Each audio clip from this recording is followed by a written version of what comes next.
I'm Chris Carpenter. I'm the owner of Acacia Healing, which is the clinic that we're in today in Westbury, across from Love Lucy Boots on the old main street. 34 William Street is the address. Can you talk a little bit about what you do and what happens here and why you love it? I'm a remedial massage therapist by trade, but I've been training to do what I call structural bodywork, which I'm working towards becoming a structural integrator. And what that is a fascial release technique. So the idea being that people come in with body pain generally, and in a first session I'm generally always going to want to give someone relief from their number one issue. But moving forward, how I generally work is a series of sessions close together to get people to a point of resolution where they don't need to see me. So I like to work methodically through the body, change everything basically from the ground up is a pretty good strategy. So the reason being that if you come in with neck pain, that's very unlikely to be a neck problem. It's much more likely to be, let's say, a rib cage problem. So if the rib cage is tilted, then the neck's going to tilt back to compensate for that. So then this side is shortened and this side's lengthened, and the nerves that are being stretched don't really like that. So you might be going, yeah, gee, I'm really sore here in my shoulder and my neck, but it's not because of the neck. So just rubbing that isn't going to give you any relief. So what we need to do is bring the rib cage back to level so that and straighten the neck up, and then that problem just disappears. We don't even necessarily need to work on that. It's about balancing the body. So what I do is I balance the body, bring it back to its closest to its neutral, because everyone's different. There's no perfect posture or position for the body. It's what is best for you. And the idea being that then you are at ease. So you're not straining to stand up under the constant force of gravity. Your body is stacked up so that gravity pressing down has much less of an effect, and you're comfortable, you have more energy. You're able to be more adaptable with the world. A common thing I see is people who they've bent down and picked up a newspaper from the ground, and when they were down there in that little twisted position, their back went pop, and then they had to spend 3 days on the ground trying to recover from that. So it wasn't the picking up of the newspaper that was the problem. It was the fact that maybe their pelvis has been in a torsion, it's been twisted, their spine's off at an angle. There's a group of muscles that are stretched beyond to the end range of where they should be, and then they bend down and that stretches it past the breaking point. It goes twang, and then that needs time to recover. So if that person comes in to see me, I'm not going to necessarily work on that area that feels is the problem. I'm going to be supporting that from getting the legs balanced out so that the pelvis is sitting in a neutral position, balancing the rib cage relative to the pelvis, essentially trying to bring the muscles away from their end range back to center so that they can have more adaptability and meet the world without going twang, essentially. And what do you love most about your work? Actually, yeah, this is a good one. So what I really love most is seeing new clients, because oftentimes when people come to see me, they've already seen a chiro, a physio, an osteo, the doctor, and they may have had some temporary relief, or maybe their problem has gone away but it's come back. So when they come to see me, they're often, I'll give you a try. And what I really love most about my work is that initial consult when I'm working with someone, and then I can see the spark of hope light up in their eyes. Because I talk a lot when I'm working, I explain what I'm doing, what I'm seeing. So people can understand that I'm understanding their core issue on a deeper level than an isolationist point of view. If someone has a knee problem, for example, I'm not just working the knee and above and below. I might also be working on the opposite hip or up in the abdomen or something like that to take the pressure off that. And in that process, I'm talking them through it. I'm telling them why I'm doing what I'm doing, because if you come in with a knee issue and I start working on your hip on the other side, you're going to go, what's he doing? But when I'm doing that and I'm getting the person up and down off the table and allowing them to feel the change, there's almost always a point where that person goes, yes, this is what I need. This is the thing that's going to help me feel more comfortable in my body. And so the thing I love most is the spark of hope that enters people's eyes when they're in that initial consult. Yeah. Can you talk a bit about the history of the business, when it started, and then talk about where you're up to now.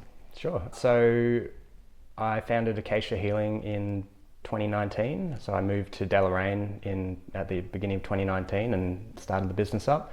We started in London House above the Amcal Pharmacy, or Deloraine Pharmacy now, and I worked out of there for about 3 years. I moved the business to Westbury in mid-2022 after I had moved to Westbury in 21, and started off around the corner on Lyle Street, and then when the opportunity for this clinic space came up, I jumped at the chance because it's a really beautiful space. It's on the main road across from the coffee shop, and it's also, I had my eye on this building already because I want to actually buy the building and turn the whole thing into a wellness center. So this is, getting into this room is my foot in the door essentially. So that was about 2 years ago I moved in here, actually almost to the day. 2 years ago I've been in this room, and in that time I've consolidated my personal side of the business because it's been just me for 5 years of the 6, and then a year ago brought on another therapist, and this year we've got a couple others coming on. We're growing, we're in the expansion phase. The temporary expansion, the next stage for us is to keep this clinic room, and we're actually looking to rent out the back of the post office here in Westbury. So that will give us 3 extra treatment spaces. We're looking to have a Pilates studio, a talk therapy room, so that might be nutritionist, counsellor, various other modalities could fit in there, and then another bodywork room, get the other therapists who are currently working out of the Deloraine clinic, because we've this year expanded back into Deloraine. We've got 2 clinics now, into exactly the same room that I started from above the Deloraine Pharmacy. So bring them back to Westbury, consolidate for the next couple of years, grow, build the business a bit more, and then fingers crossed we can buy this building and expand again, because that'll mean that we go from having 4 treatment spaces, so 1 here and 3 there, and then this could potentially be 7 treatment spaces. So it's this building, yeah. So it's currently, we've got the front room here and the little kitchenette, and then in the back it's a house, and the owners have been renovating it for the last couple of years to eventually move in. And if and when they're ready to sell, I'd like to buy it from them and then expand again, because it's a pretty big house, and there's a garage that could be lined and turned into a Pilates studio. So there's scope for extra stuff that we can't do here or at the post office. We're pretty interested in building community as well. So we want to do regular community events, things like that, maybe like a monthly community lunch, which we can start when we're over there. But this place here has a backyard and area for people to spread out a little bit. So it'll be, once again, it'll be that incremental expansion, incremental improvement, which is the ethos of my personal work as well. Because when I'm working with people, I don't really want to, if I try to make too much change at one time to start with, it can actually send their body into a spin, and they can have a negative outcome from me trying to do too much. So the incremental improvement is the ethos of the business, both in the actual work but also in the growth. So not trying to do too much too soon, but also we're doing a bit of build it and they'll come. Yeah, with the post office expansion, the goal is to pay the rent for the first while. We're not looking to be rolling in it, but if we can pay the rent and we can stay afloat, then eventually we'll continue that growth and hopefully make a little bit of money. That'd be nice. Can you talk a bit about the work that the other people do within the organisation? Absolutely. So our first added therapist is Melinda. She's a local. She grew up in Longford. She lives in Quamby Brook now. So she is a remedial and relaxation massage therapist. Over the last year, she's done a lot of extra training. So she's been to the Anatomy Trains. Anatomy Trains is the school that I'm training through. So she's come to all the level 1 workshops alongside me, and she is now offering, alongside the remedial and relaxation massage, she's also doing structural bodywork. So same as me, which is excellent to have a second option because I'm booked out for 2 months and it's a bit easier to get into Melinda. And she's also done a abdominal scar release, cesarean section scar release course, which is great. I've got a lot of clients with C-section scars and abdominal scars, and most of them are women, and I feel like they're probably going to be a lot more comfortable working with a woman to do that scar release, so it's great that she offers that. Pregnancy massage as well, so she's got a bit of a focus on women's health. Manon has come on in January. She's a remedial relaxation therapist. She does more of a focus on whole body therapeutic general go over rather than specific remedial work, and she's excellent at the relaxation side of things and the general treatment. She has just completed some training in lymphatic drainage massage, so she's now offering lymphatic drainage, which that's been a big gap in the market for years. I've had people asking me if I do lymphatic drainage. I don't, but Acacia Healing does now, which is great. And we're actually looking at potentially opening a lymphedema clinic as well, which there's a lot of people with lymphedema in Tasmania who actually have to travel to Melbourne for treatment because the clinics here are so booked up. So having an extra option for those people, I think, would be really beneficial. Sorry, what's lymphedema? So the lymphatic system is your waste removal system. It doesn't actually have a pump, so movement is what gets rid of the lymph, and essentially you move it towards the lymph nodes, and then it transfers out of the body. It gets processed and removed. So some people struggle with that removal of the lymph due to various reasons. Cancer can be an issue, diabetes can be an issue. There's heaps of reasons why someone might have trouble with that. So the lymphedema treatment would be lymphatic drainage massage, which is gentle stroking of the skin to move that lymph towards the nodes, and bandaging, stockings. So we're looking at stocking, compression stockings and things like that as well. We want to have a broad range of services for people to access, because I feel like most people don't know what they need when it comes to health. So they might be having health challenges, and the doctor might tell them that they need X and Y, but there's not a lot of complementary services available in the area. So what my hope is for people to come and see one of our practitioners for a reason, whether it's a sore neck or a digestive issue or whatever, and in that process then they can access the other services of the business, because I'm looking to build a business with a strong referral and cross-referral culture, so that if someone comes in to see me, they don't really need to see me, they really need to see Manon for lymphatic drainage. Then I'm going to say, look, go see Manon, have some treatment, then we can revisit this. So I really hope that we can provide as much of a range of services to meet the needs of the people that come to see us as possible, and where we can't, then that's where I want to have a strong referral network with the other practitioners in the area.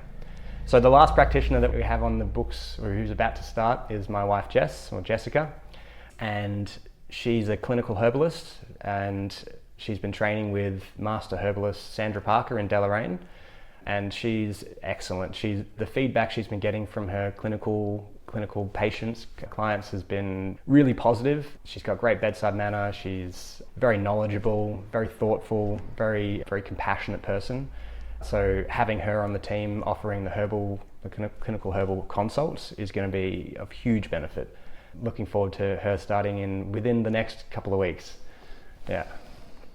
Can you talk about some of your memorable moments? I'm assuming you can't go into interesting cases, but if you look back on your time so far, what stood out? Getting this clinic space was a huge boon. Really glad that I could jump on that opportunity.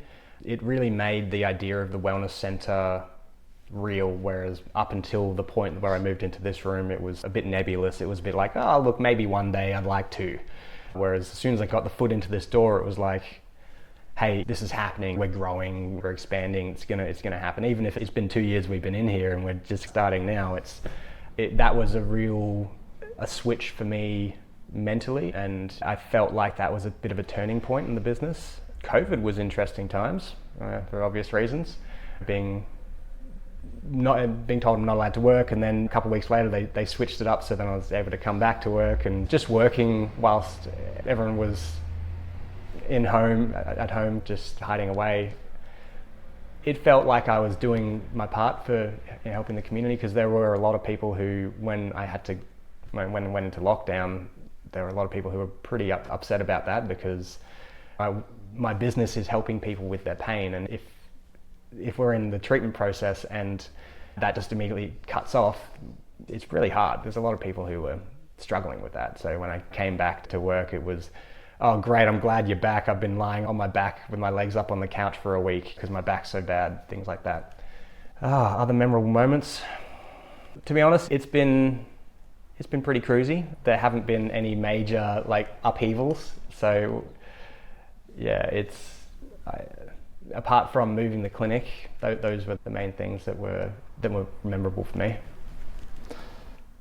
What do you love about the Meander Valley? Okay, what do I love about Meander Valley? I love the pace of life.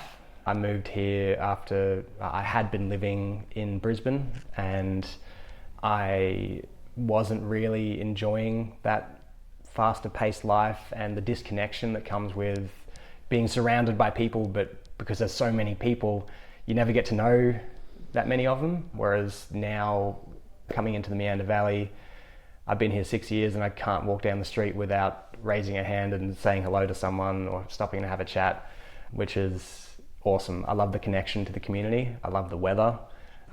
The summers are beautiful, the autumns are beautiful, the winters are beautiful, the springs are beautiful. It's like we actually have seasons down here.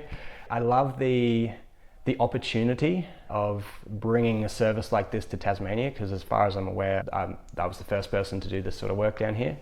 So I love having that opportunity to introduce people to this sort of work and to help people with their body pain. Just the surrounds.